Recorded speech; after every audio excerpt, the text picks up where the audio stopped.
Good evening. I grew up in South Africa. That's where I still live. I enjoy it. Grew up there during a time known as apartheid. For those who don't know, apartheid was a law in our country that made it illegal for black and white people to interact with one another. You know, this was against the law. And so this world was awkward for me growing up because I grew up in a mixed family. Well, with me being the mixed one in the family. My mother's a black woman, Xhosa woman, born in South Africa. That's one of the languages with the clicks, Xhosa. So a black woman, and then my father's Swiss. But they didn't care, you know, they were mavericks, fighting the system. My mom was arrested for being with my dad. She would get fined, she would get thrown into prison for the weekend, but still, she'd come back and she's like, woo, I don't care. Woo, can't tell me who to love. I want a white man, woo. It's crazy, my mom, it was crazy, you know. And my dad was also like, well, you know how the Swiss love chocolate, so he was in there, you know.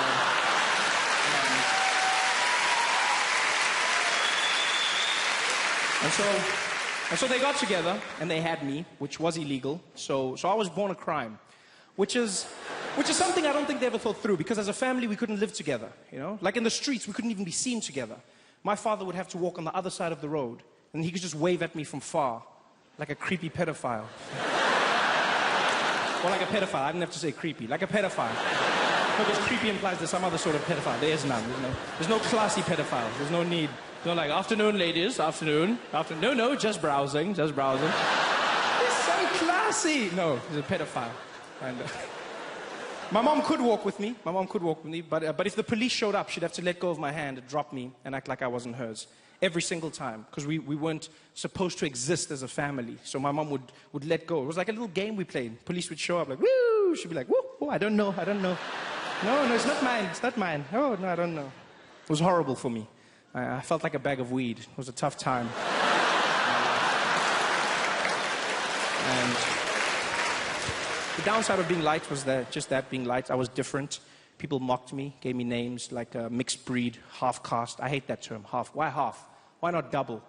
Or twice as nice? I don't know. People give you weird names. I just wanted a cool name, you know? I wanted to be black, to be honest. That's all I ever wanted. Especially since one day growing up, I met an American. And he was shocked that in South Africa we had all these titles. And he said to me, he said, well, you know, Trevor, if you go out to America, they'll label you as black. And I said, really? He was like, oh, hell yeah. Yeah, buddy, everybody's black out there, yeah.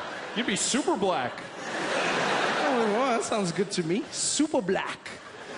Yeah. And I made a choice. It's like, first chance I get, I go out to America, I'm going to get a piece of that black. And I did, boarded a flight. It was an 18-hour journey, Johannesburg to New York. I didn't sleep a wink. I just sat there in my chair like a madman, watching every single black American movie I could find. Just sitting there, going crazy, practicing, like, yeah, you know what I mean, yeah.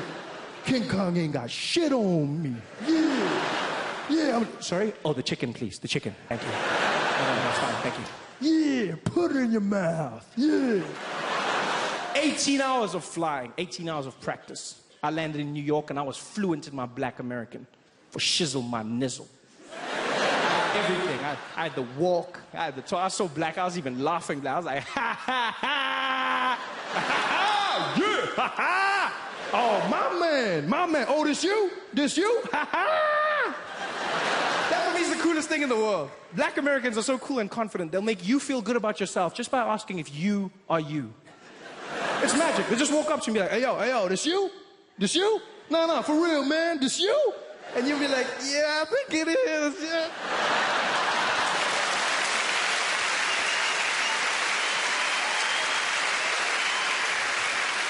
And I was that black. I was super black. I was loving it. Until this guy walked up to me out of nowhere, didn't even know me. Tapped me on the shoulder in the airport. He's like, ¿Qué? Paisano, ¿qué pasó, güey? Que Lalo, que lo de que sí, que Lalo eres, ¿no?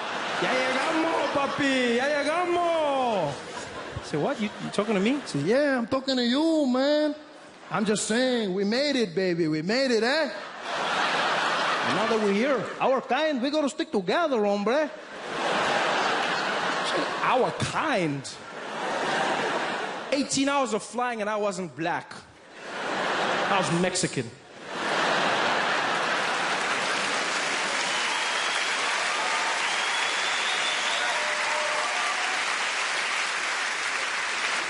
Mexican. So I started learning Spanish. If not, why not? And then I've also started learning German. I learned German to connect with my father. You know, lost contact with him for many years because of apartheid. And so now we're starting to learn each other, which is it's taking time, but we're doing it slowly. I think the language will help me, you know, because I don't think he's proud of me. He loves me, but I haven't earned his pride. I think partly because of my job. As a comedian, I don't rank that high in the world of German anythings. Comes across in the small conversations, you know. Like one day we're having lunch, my dad looks at me and he goes, "So Trevor, what do you do now, eh? You got a job, do you work?" I said, "Yeah, Dad, I'm a comedian, stand-up comedian." He's like, "Ah, yeah, so the clown, eh? Yeah. No, whatever. German's holding me back, you know. I dream of impressing him with his language. I'll get to his house one day, he'll welcome me at the gate, like, "Ah, clown boy!" I'll be like, "Guten Tag, Vater." It's epic, it's got that feeling. So I've started learning. I learn in different ways, you know, watch German movies, play German speeches on my iPod when I sleep. Your brain remembers things you don't even know. It's beautiful.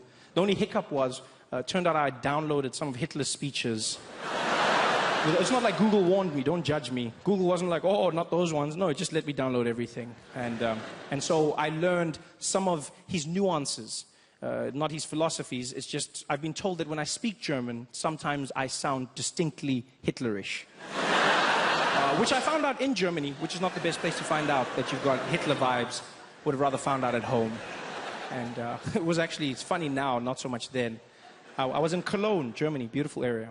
I'll never forget, I was walking around and I went into like a little sandwich shop, you know, like one of those Subways where you make your own sandwich.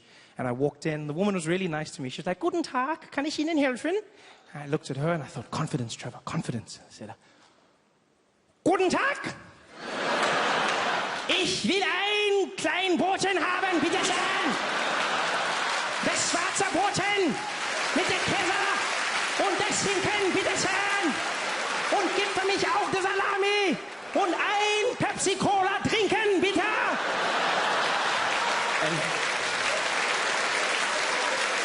And she shut herself. I'll never forget the look in her face. She went pale. She looked me straight in the eye and she said, "Der schwarze Hitler!" Which means the black Hitler. I was so happy. Yeah, because she said Hitler, but at least she said I was black. You guys have been fantastic. Thanks for having me.